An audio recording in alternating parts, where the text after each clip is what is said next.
মেয়ের তো বিয়ের বয়স হয়ে গেল, ভালো পাত্র লাগবে। তাহলে ঠিক আছে, কি করি? পাত্র খুঁজতে গেলে ঘটকের মশাইয়ের বাড়ি যাই। ঘটক মশাই,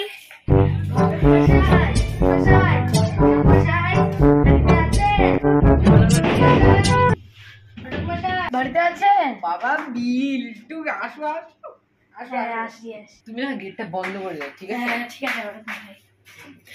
এবার এক কাজ করো, তুমি এখানে ঘুরে এসো। এবার বলো। মশাই একটা কথা বলবো? হ্যাঁ বাবা বলো বলো।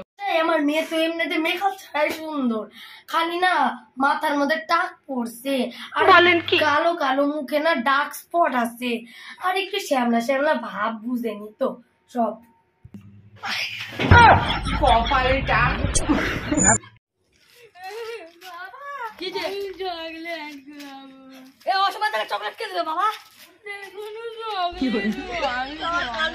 দোকানে নিয়ে চকলেট খাবো, চল বাবা।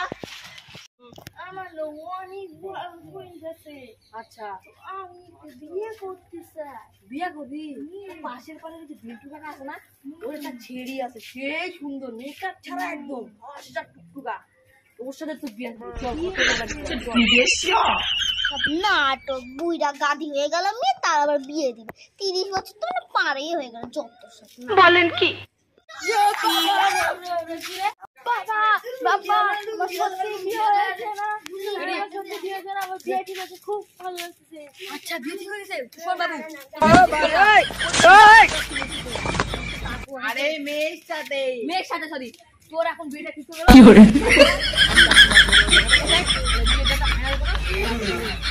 ঠিক আছে, ফাইনাল।